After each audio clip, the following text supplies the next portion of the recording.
నువ్వేనా చిరంజీవి? నువ్వేనా చందంటే? అవు దయకు.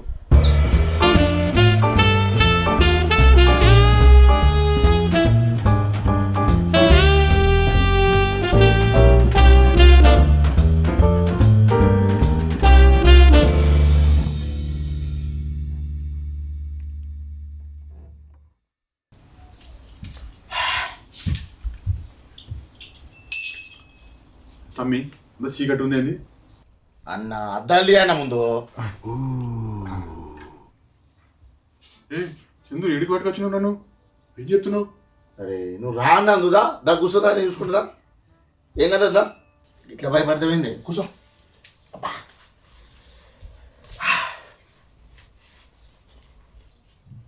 అన్న మీరు ఏం చదువుకుర్రే? బీటెక్. అయినా ఎందుకు? అంటే బాగా చదివిన వాళ్ళు ఇస్తుంటే నమ్మరు కదా అని అడుగుతున్నా. ఎంత చదివితే ఎలా ఉంటాం? మీ కష్టాలు ఉన్న తెలుసు బాధల విలువ. అవు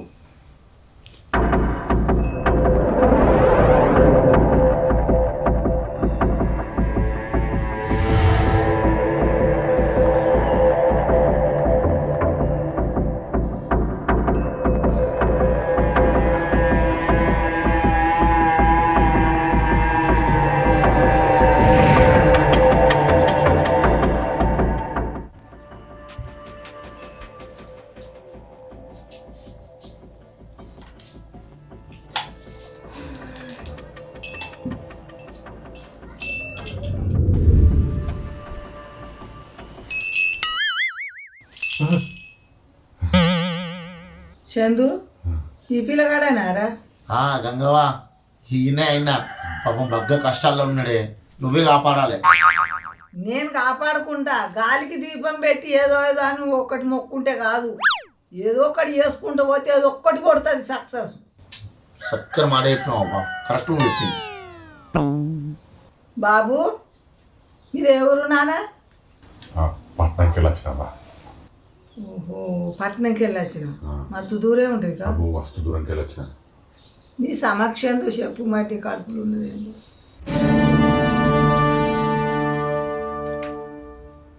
ఏ పని చేసినా అంత భయం భయం అవుతుందావా? పని దొరికినట్టే దొరికిపోతానే ఉంది. పైసలు ఈ చేతిలోకి వెళ్ళొస్తానే, ఈ చేతిలోకి వెళ్ళిపోతున్నాయి. ఇంతకు నాకు పని దొరుకుతుందావా? నువ్వు చెప్పు, అవుతుంది అవుతుంది.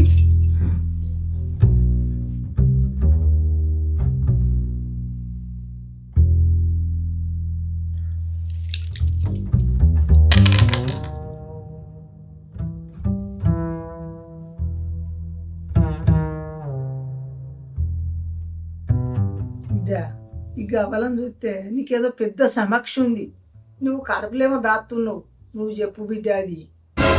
అన్నా ఎందుకన్నా అన్ని కడుపులో దాచుకుంటున్నావు? కడుపులో ఉన్న బాధలు కడుపులో ఉంటే మంచుకుండదే. అన్నీ బయట కక్కు, ఉన్నాయని చెప్పు, మంచి నిమ్మలం ఉంటావు. చెప్పు చెప్పు చెప్పు. సరే అవ్వా, ఇక నా కడుపులు ఉన్నాయని చెప్తా. చెప్పు. నువ్వే సక్సెస్ చేయాలి. ఎట్లానన్నా? నాకు లవర్ ఉన్నది, దాన్ని పెళ్లి చేసుకుందాం అనుకుంటా. కానీ దానికి అయ్యి ఉన్నాడు, వాడు మా పెళ్ళికి ఒప్పుకుంటలేడు. ఈ విషయం ఇంట్లో తెలిసింది. వాడిని ఎట్లా చాపుతాడు? పైసలు ఏడి అని కాడ, జీతం ఏడిది, ఉద్యోగం ఏడిది, గిన్ని షరతులు అడుగుతుండు. అబ్బా నువ్వే మంత్రం వేసి చేయాలి. చేత కానీ ఆ పిల్లని లేపకపోయి పెళ్లి చేసుకుంటే అయిపోవు కదా నాన్న. మీ మా ఒక మంచిగా ఉండు. అది పిల్ల కాదవ్వా, పిశాచి. వాళ్ళ అయ్యో బల్బు అయితే ఇది ట్యూబ్ లైట్. వాళ్ళ అయ్య జుట్లకెళ్ళే పుట్టింది ఇది. నేను ఏం చెప్పినా వింటలేదు. వాళ్ళ అయ్య మాటనే వింటుంది. నేను ఎంత చెప్పినా వింటలేదు. ఏదో ఒకటి చెయ్యవ్వా. పిల్లగానికి గోసనే ఉందిరా చందు. పిల్లగాడు ఎర్రగా లేడా, చదువు లేదా, శాస్త్రం లేదా, మంచిగా లేడా, ఏందన్నట్లా చక్కదానం ఉన్నాడు. అలా మామకు బలపారా జామారా తలకాయ అదేమన్నా జ్ఞానం ఉందా? పిలిచి పిల్లనిచ్చావు పిల్లగాని చూస్తే. నాకే ఒక మనవరాలు ఉంటే కళ్యాణ మండపంలో ఉరికి లగ్గం చేసి నాకు ఇస్తాంటివా మళ్ళీ ఇదే పంచాయతీ. ఏదో పిలవాలన్నరా. నీకేం కావాలి బిడ్డ ఇప్పుడు? నా పొల్ల వాళ్ళ అయ్యా నేనేం చెప్తుంది నాలే. నా పెళ్లి చేయాలి. నా పెళ్ళేటట్టు మంత్రమే నువ్వు. తప్పక చేస్తా. నా దగ్గరికి రోజుకు 20-25 మంది వస్తారు బిడ్డ. నేను ఏదో ఒకటి చూసుకుంటా బిడ్డ.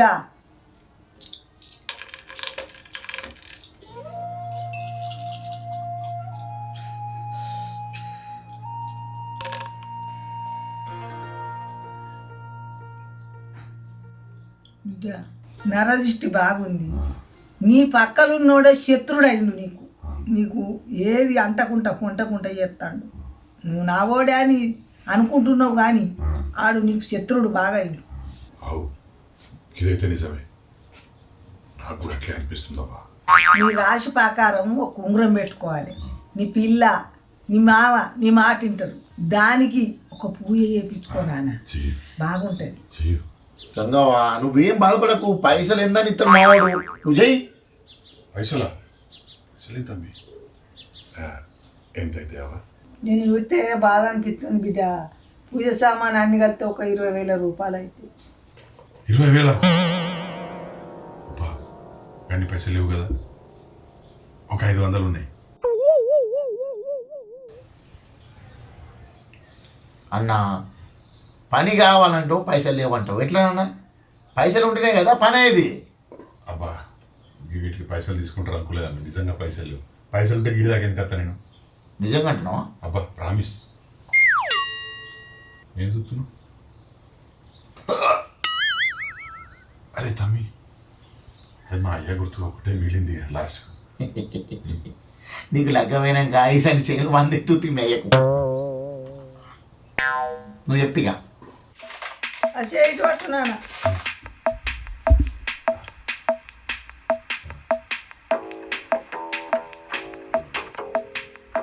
నానా ఒక్క వారం రోజుల్లో అనుకున్న పని అనుకున్నట్టు అది, కోరుకున్న పని కొంగులో పడుతుంది. ఒక్క వారం రోజుల్లోనే నేను ఉంగరం పెట్టినా కదా, నీకు ఎట్లా అనిపిస్తుందో చూడు. కొన్ని షరతులు అర్థించుతాయి. ఒక వారం రోజులు అగ్గదం పొద్దుకి స్నానం చేయాలి, మంచిగా పొగేసుకోవాలి, పులుపు తినద్దు, బెండకాయ టమాటా పప్పు చారు పులుపులు తినద్దు. అది నేను చూసుకుంటా. నేను తమ్మి నాకేమైనా అచ్చరం ఉన్నదా ఇన్ని గణం తినొద్దంటది? అన్న అవన్నీ నీకెందుకన్నా, పని అయితే నువ్వు ప్రతిసారి అంటావు నువ్వు అంతే అంటావా? అంతే పా. సరే సరే రాని, నాకు మంది బాగా వస్తారు. పోయి. సరేనా? హలో సరే.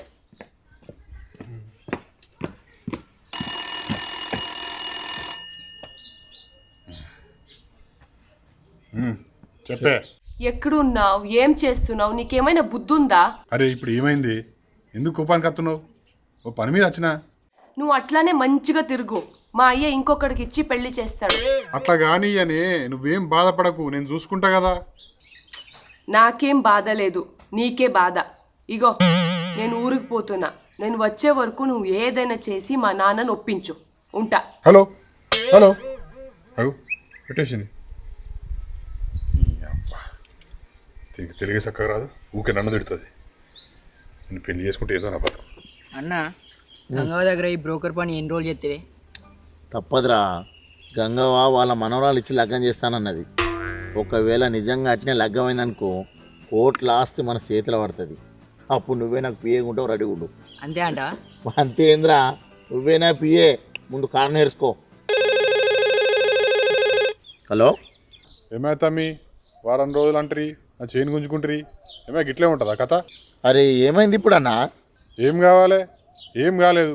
సరే మరి నువ్వైతే మళ్ళా రా, మాట్లాడదాం. మళ్ళీ రమ్మంటావా? ఈ తాపకైతే చేయను లేదు మరి నా దగ్గర, అర్థమైందా? ఓకే. ఇదేంద్రా మళ్ళీ అంటుంది, పోలన్నా నువ్వు గిరాకి పట్టుకొచ్చిన అంత తలనొప్పింది. దయకు చెప్పు బాబు, మళ్ళీ వచ్చినావు. ఏంది చెప్పేది? వారం రోజులు అంటివి, ప్రాబ్లమ్స్ అన్ని సాల్వ్ అయితే అంటివి. గిదా నీ అబ్బా, నాకు నీ ఉంగరం అంతే మరి తీసుకో, నా చేయి నాకు ఇచ్చేసేయి. నేను వారం రోజులు ఇంట్లోనే ఉండు అన్న. ముట్టుల కాడికి ఎడన్నా వేయినావా? ముట్టులంటే ఏంది? ముట్టులు అంటే ముట్టుకోకాడికి పోయినావా అని అడుగుతుంది. అంటే మా తాత చచ్చిపోతే సార్ వేయచ్చిన. అది ముచ్చట, అందుకే వారలేదు మంత్రం. అన్నా ఎంత పని చేసినావన్నా, నేను ఇంట్లోకి వెళ్ళి బయట పోకా అని చెప్పగానే గంగవ్వా. నాకెప్పుడు చెప్పింది? అరే నువ్వు ఓంగ ఇంక చెప్పలేదా వారం రోజులు పోకని? ఏమో షరతులు పెట్టింది. మరి అవే అది ఇది కూడా ఉన్నదా? మరి లేదా మరి ఇప్పుడు ఏం చేద్దాం కదా? సరే బాబు శాంతం పట్టు, ఒక నల్ల గోడుతోని దింపేస్తా, దించిపోతా, నిమ్మకాయలతో మంత్రం చేసిస్తా. చెయ్యి ఎన్నైనా పైసలు మామిడిస్తాను నువ్వు చెయ్యి. ఏందా చందు ఎప్పుడు వచ్చిన వాళ్ళు పైసలతో ఇప్పుడేనా? మరి పుక్కట్లు అయితే నన్ను భలే మాట్లాడతావు. నువ్వు చెయ్యి. నిమ్మకాయలు తెచ్చినావా బాబు? అగో నిమ్మకాయలు నేనందుకు తెస్తా, నాకు తెలియదు, నేను తేలే. చిట్టి నిమ్మకాయలు తీసుకురారా.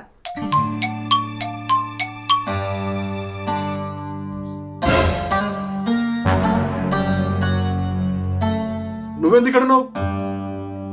నేను కాదు, నువ్వేంటి మా ఇంట్లో? మీ ఇల్లా? అదేంటి నాకు ఎప్పుడు చెప్పలేదు?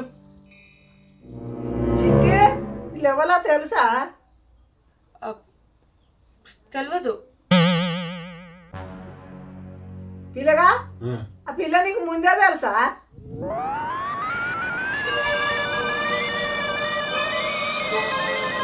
ఏయ్ ఏం కథలు పడుతున్నా ఇద్దరు? ఏం చెప్పుర్రి. అంటే అంటే అదే ఆమెని నా లవర్. ఇదే? అదే నా లవర్, నాకు తెలియదు ఇక్కడ ఉందని.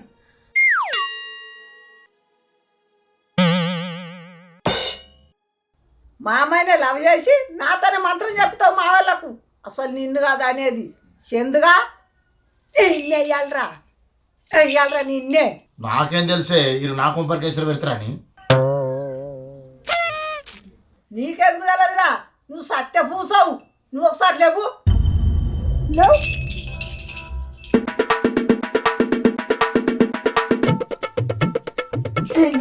అరే నీ అవ్వ పిచ్చిలేసిన నీకు నన్ను కొడుతున్నావు. నన్ను కొడుతున్నావు. కొట్టేది నిన్నే కొడతా. అదే ఎందుకు? నా మనవరాలు నా మనవడు ధనానిదా. నువ్వేం బాధపడకు, మా సిట్టి అన్నీ చెప్పింది నాకు. నేను అల్లుందో మెప్పించి పెళ్లి చేస్తా. అబ్బా థ్యాంక్ యూ అవ్వ, నువ్వన్నా నన్ను అర్థం చేసుకున్నా. పిల్లగాని గుణం మంచిది కావాలని ఆస్తులు పాస్తులు ఏం పని చేయదు. సిట్టి పిల్లల కంటాం కానీ తలరాత కన్నా వాళ్ళది ఎట్లుంటే అట్లా అయింది. నేను నిలబడి పెళ్లి చేస్తా మీ ఇద్దరిది. మరి నేనేటి పోవాలి? నువ్వు అవనివిరా. నా అమ్మమ్మ బంగారం. నాదొక్క షరతుంది మనవరాలా. మళ్ళీ షరత? మళ్ళీ ఏం చేయాలి? ముగ్గురు ఆడపిల్లలు, ముగ్గురు మగపిల్లలు కానాలి. ఆరుగురు మీరు. ఆరుగురా? నాతో సరేనా? ఈ అమ్మ నీదేం పోయింది? అమ్మమ్మ నువ్వు ఎంత అయినా చెప్పు, నేను ఆ పిల్లగానే చేసుకుంటా. అయ్యవ్వ మాటింటేనే బాగుపడతావు. నువ్వు ఇంత పట్నంలో ఉంటావు, ఇంత పైసలు ఉంటే బాగుపడతావు బిడ్డ. సరే పైసలు బాగున్నాయే అనుకో, కానీ నన్ను మంచిగా చూసుకోకపోతే? సరే జాబ్ కూడా ఉంది అనుకో, కానీ జాబ్ మధ్యలో పోతే? మీ ఆలోచన కరెక్టే కానీ మా ఇష్టం కూడా ఉండాలి కదా అమ్మమ్మ. సరే బిడ్డ, అయ్యాల రేపు ఎంతమందిని చూస్తలేము. ఆ పిల్లగానికే నిన్ను ఇచ్చి పెళ్లి చేస్తా. ఎట్టకేలకు మన షరతులు వర్తిస్తాయి టీం మన లంబడిపేకి వచ్చేసేసింది. ఒక మంచి వీడియో కూడా చేసేసినాం. మన షరతులు వర్తిస్తాయి టీం అసలు రావడానికి గల ముఖ్య కారణం ఏంటంటే మన అక్షర్ అన్న మనకు శనివారం అని చెప్పేసి 2017లో మామిడి హరికృష్ణ గారు ఇంకా అక్షర్ అన్న కలిసేసి మనకి ఇన్వైట్ చేసి ఉండే. ఫస్ట్ టైం రవీంద్రబాద్లో మన వాళ్ళు ఇన్వైట్ చేసి సన్మానం చేసి ఉండే. సో ఇప్పుడు అక్షర్ అన్ననే ఒక ఫిలిం చేసిండు, అదే షరతులు వర్తిస్తాయి. నాకు అన్నిటికంటే సంతోషం మా గంగావతో యాక్టింగ్ చేసిన.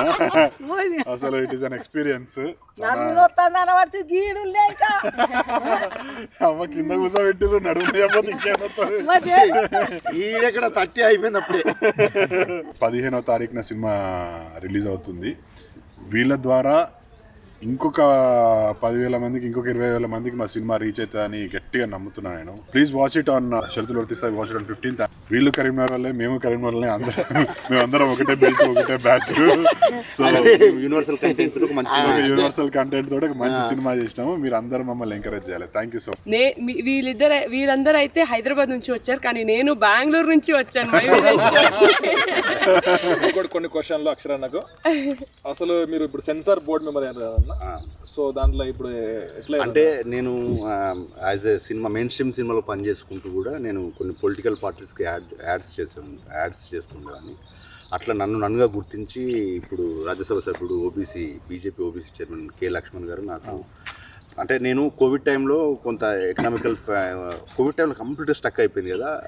అతను అంటే ఆ అక్షర్ ఫౌండేషన్ నుంచి వెళ్ళి అతను ఒకటి అక్షర్ ఫౌండేషన్ అని చెప్పేసి మంచి సేవా కార్యక్రమాలు చేస్తాడు. అట్లా నేను వాటికి డాక్యుమెంటేషన్ చేస్తున్న క్రమంలో ఈ మీకు ఇట్లాంటి సందర్భం ఏదైనా రావచ్చు, రోజులు బాగాలేదని చెప్పేసి అంటే నేను ఏదైనా ఉపాధి చూపించగలుగుతారా సార్ అన్నప్పుడు ఇట్లా సెన్సార్ బోర్డు మెంబర్గా సారే అంటే నేను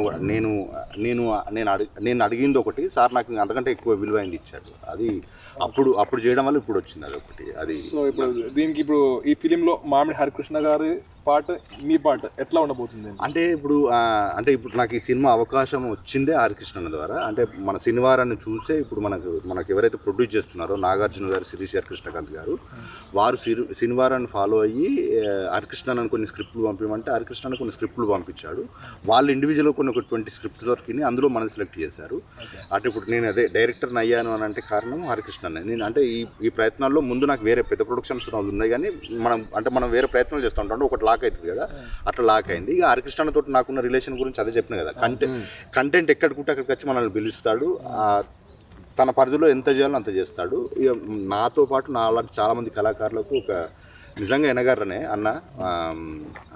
మళ్ళీ ఈ వేదిక తరపున at the same time Ganga తరపున మిమ్మల్ని అడిగినడిచి మరి చెప్పమన్నాడు. వెరీ వెరీ థ్యాంక్ యూ, మీకు కూడా very thank you. Last question అన్న, ఈ ఫిలిం జరిగేటప్పుడు ఒక ఇన్సిడెంట్ జరిగిందట, ఒక యాక్సిడెంట్ జరిగిందట. అసలు ఈ యాక్సిడెంట్ ఏంటిది, ఏమైంది అసలు? అంటే అదే ఇప్పుడు నేను ఫిలిం తీసేటప్పుడే అనుకున్నాను, ఎటువంటి ఆపదలు వచ్చినా నేను దాన్ని ఫేస్ చేసుకొని ఫుల్ చేయాలని అనుకున్నాను. మళ్ళీ మేము అనుకున్నాం కరీంనగర్లో చేసేటప్పుడు కూడా మనకు చాలా ఈజీగా అవుతుంది అనుకున్నాం, ఈజీగా అయింది. కానీ అనుకోని ఒక పెద్ద సంఘటన. దానికి ఏంటిదంటే మన కర్మ ఎట్ ది సేమ్ టైం. అంటే ఇప్పుడు మనకు ఒక సమస్యని ఎదురుకెళ్ళి వస్తే ఢీకొంటాము, బ్యాక్ సైడ్లో వస్తే కూడా కొంచెం ఏమైనా జాగ్రత్త పడతాము. రైట్ లెఫ్ట్ నుంచి వచ్చిన నిలబడతాం, సడన్గా వచ్చి మీద పడ్డది. అంటే నాకు ఆ ఇన్స్టెంట్ తర్వాత సంఘటన బాధ పెట్టినాయి కరెక్టే, కానీ ఇక నేను దాన్ని ఏంటిదంటే ఓవర్కమ్ చేసిన. అంటే నేను ముందు నుంచి ఇలా ఇప్పుడు ఇన్స్పిరేషన్, అంటే మీలాంటి ఇన్స్పిరేషన్స్ కావచ్చు, అన్న సపోర్ట్ కావచ్చు, ప్రొడ్యూసర్ సపోర్ట్ కావచ్చు, అంటే నా ఏడీలకి ఒక అతనికి వేరే అంటే పెద్ద ఇన్సిడెంటే అది. ఎవరు కూడా మానవత్వాన్ని ప్రదర్శించలేకపోవడం ఒకటి. ఎట్ ది సేమ్ టైం మనుషులు ఒక వింతగా ప్రవర్తించిన కానీ నా అండర్లో జరిగిన ప్రాబ్లం కాబట్టి నేను సాధ్యమైనంత వరకు దాన్ని సాల్వ్ చేసే ప్రయత్నం చేశాను. ఇప్పటికి ఇంకా సాల్వ్ చేస్తూనే ఉన్నాను. మంచి జరిగింది ఇప్పటికైతే. అంటే నష్టం జరిగింది కానీ ఎదుటోళ్ళు ఇబ్బంది పడేంత నష్టం జరగలేదు, నాకు ఇబ్బంది పడేంత నష్టం జరిగినా కానీ నేను దాన్ని అంటే మంచి వైపు తీసుకెళ్ళడానికి ప్రయత్నం చేశాను నేను. ఓకే అన్న, సో March 15th రోజు అయితే షరతులు వర్తిస్తాయి థియేటర్కి రిలీజ్ ఉంది కంప్లీట్గా. సో చూడండి, ఎంజాయ్ చేయండి, అట్లే సబ్స్క్రైబ్ చేసుకోండి మై విలేజ్ షోని. ట్రైలర్ టీజర్ ఎట్లా ఉంది చెప్పలేదు నువ్వు. నేను రివ్యూవర్ని కాదు, నేను చూసి ఎంజాయ్ చేస్తాను అంతే. Thank you. సరే ఓకే.